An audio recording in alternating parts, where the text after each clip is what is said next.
ঝালকাঠির রাজাপুর উপজেলায় খাল খনন প্রকল্পে ব্যাপক অনিয়ম, দুর্নীতি ও অর্থ লুটপাটের অভিযোগ উঠেছে।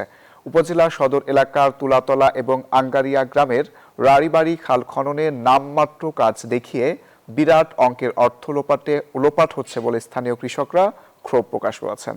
ঝালকাঠি প্রতিনিধি এস.এম. রেজাউল করিমের তথ্যচিত্র রিপোর্ট। রাজাপুর উপজেলার ১৩টি খাল খনন এবং ৩টি বাঁধ নির্মাণে মোট ৩,৬৫,০০,০০০ টাকা বরাদ্দ দেয় সরকার। স্থানীয়দের অভিযোগ, দরপত্রের শিডিউল অনুযায়ী খনন না করে কেবল খালের মাঝখান থেকে সামান্য পলি সরিয়ে নালা তৈরি করা হয়েছে। ছোট ছোট কাজ দিয়ে স্যার, আমরা গরিব মানুষ, আমরা কিছু দেখতে পাই না, এই জন্য বড় কাটছে। খাল দেখাচ্ছে খারা, যদি ল্যাংসা কাটছে তাহলে ভাঙতে পারতো না। এখন খারা কাটছে, এখন আমার বিল্ডিং এর কোনা ভাঙতে যাইতে আছে। আমি গরিব মানুষ, আমি কোথায় থাকবো? আমাদের দাবি নষ্ট দরিয়ে খাল কাটে।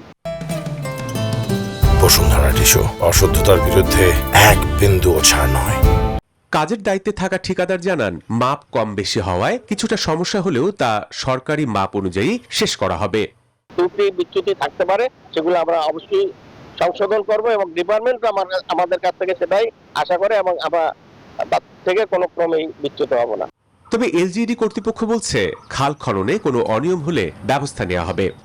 এখন তো সবাই দেখতে পাচ্ছে না, আর এটা একদম পুরো একটি ডিজাইন ড্রয়িং অনুসারে কাটা হচ্ছে। আর ইরিগেশন ক্যানেলের যে পারপাস, সেটা এই ক্যানেল স্টার্ট করবে।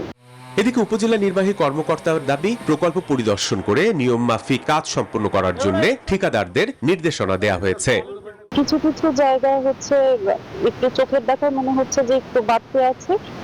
তাদের এ বিষয়ে তারা বলেছে যে যে জায়গাগুলোতে অল্প বাঁকে বাড়তি আছে, সেখানে যদি দেখতে চালাতে যায় সেক্ষেত্রে সম্পূর্ণ পাতা ভেঙে যাওয়ার সম্ভাবনা আছে। ওটা পরবর্তীতে ম্যানুয়ালি ওই জায়গাগুলোকে ক্লিয়ার করা হবে। গত ২২ মার্চ ঝালকাঠির রাজাপুর উপজেলার আঙ্গারিয়ায় উপপ্রকল্পের আওতায় তুলাতুলির খাল পুনঃখনন কাজের উদ্বোধন করেন নৌ পরিবহন ও সেতু প্রতিমন্ত্রী। Desk report, news 24।